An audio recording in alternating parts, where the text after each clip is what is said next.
Ian David Boyle, and I'm quitting alcohol. So, I finally fucking understand what this GameStop thing is all about. I get it. Not that I was really paying that much attention to it until about fucking 2 days ago when my comedian friend David Rose put money on GameStop and told me about it.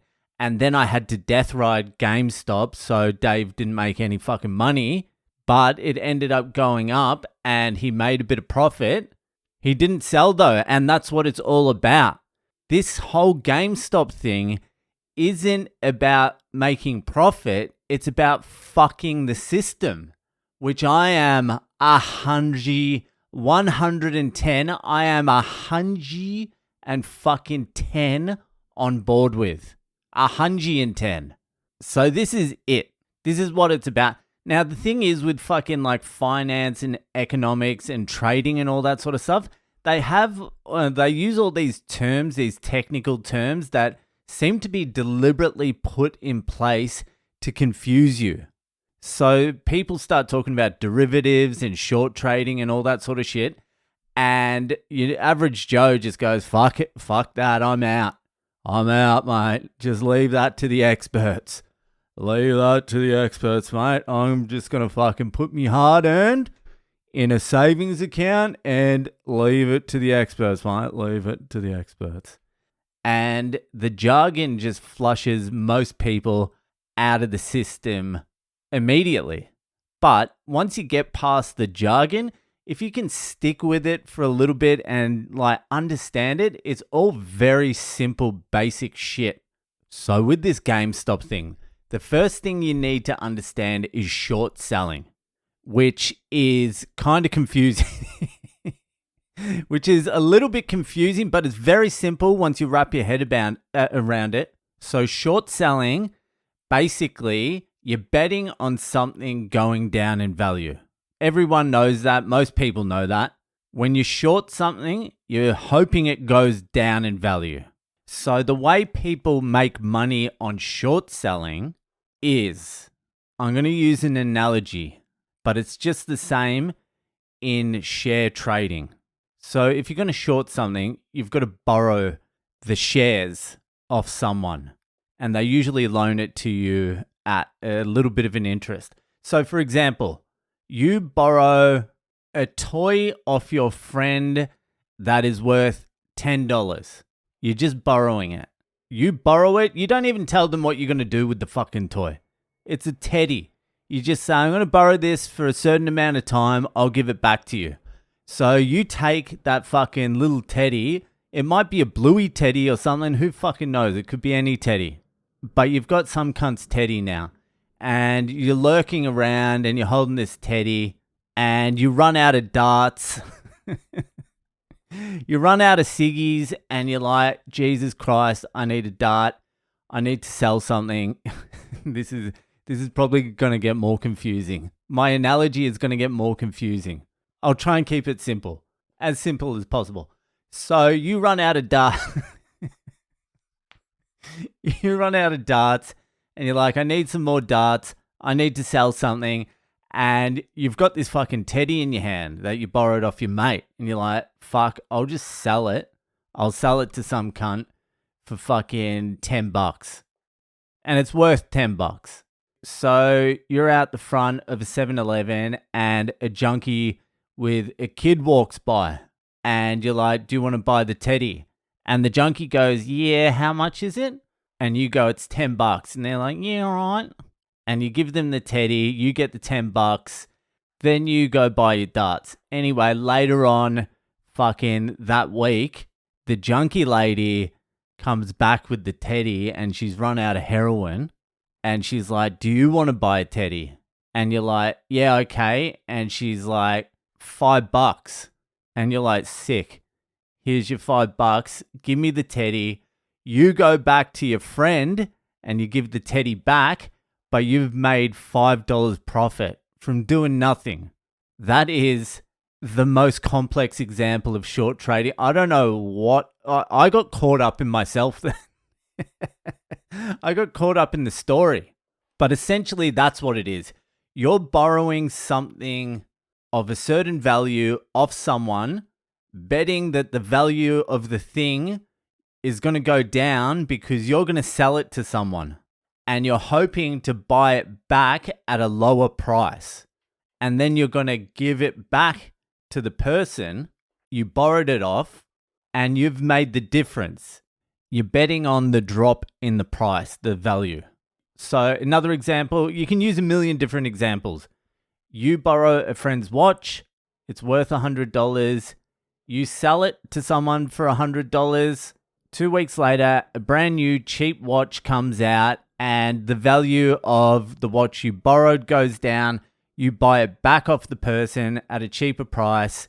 For $50, you get the watch back. You give the watch back to the person you borrowed it off, and now you've got the $50. I can use another analogy example, but it's going to be exactly the same. Less junkies, different watch. You know what I mean? So that's basically short selling. You just do the same thing with shares. So you borrow someone's GameStop shares at $10, let's say, and you sell them on the market for $10.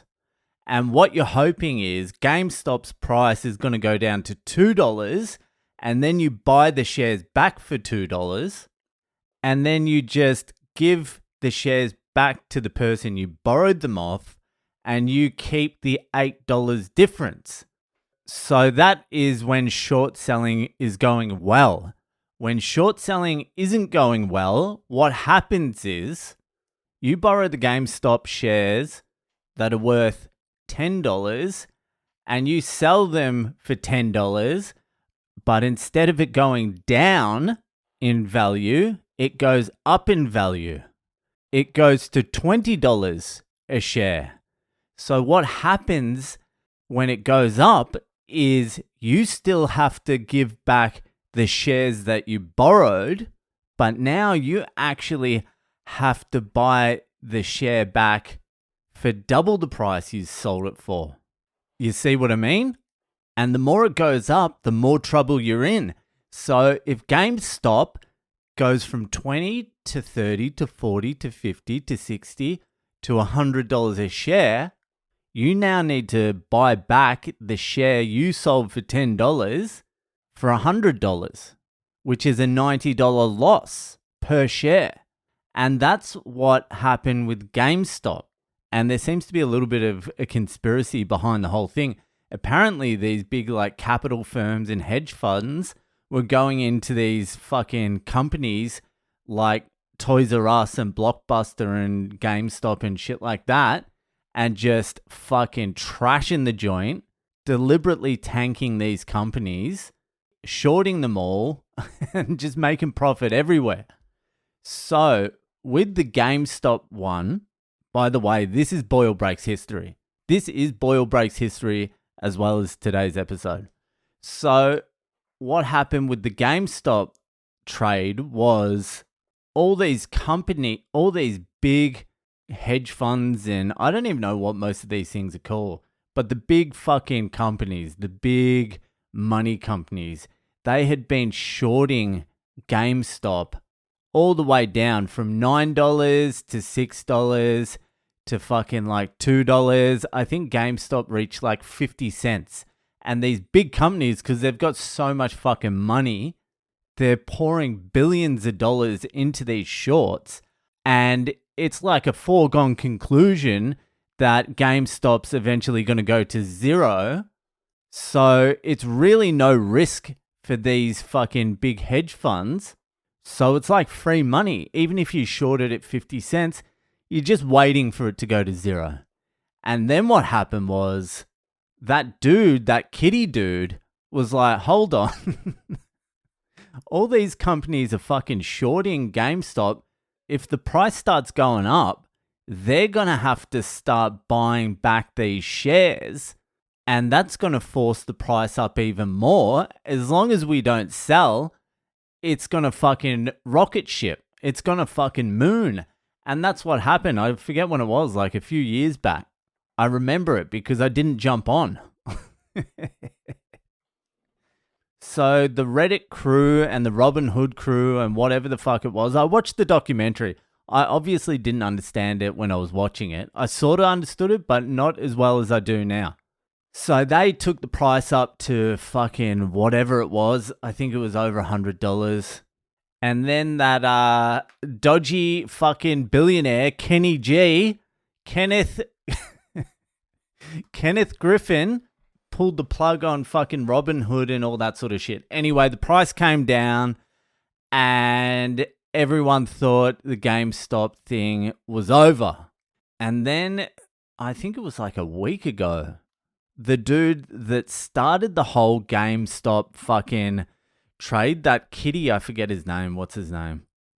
Roaring Kitty, that weird looking dude. He had been off social media for fucking like 2 years, 3 years, and he just jumped back on Twitter and just posted a meme, a drawing, whatever the fuck it was. And I guess people started looking into it. This is where it sort of falls apart for me because I didn't really research this part. But it seems that what has happened is all those companies that had shorted GameStop 3 years ago, all those big capital fucking securities, hedge fund, the mega money, the masters of the fucking universe, all those companies that had shorted GameStop never left their short positions. They never bought back the shares of GameStop and gave it back to the people they borrowed it from, because the price of GameStop never came back down low enough for them to exit the trade, because it still would have cost them billions and billions of dollars. They would have lost an absolute fortune. So they got the media and every fucking outlet to disparage people from buying GameStop and AMC. I don't know anything about AMC, but the price didn't come down because there's some absolute fucking soldiers out there. Some absolute fucking soldiers that never sold GameStop. And so the masters of the universe were never able to get out of their short position for a cheap price. They were waiting for it to come down even further and completely capitulate. But the diamond hands out there did not fucking let that happen. And now there's a new sentiment where people are like, let's fuck these cunts forever.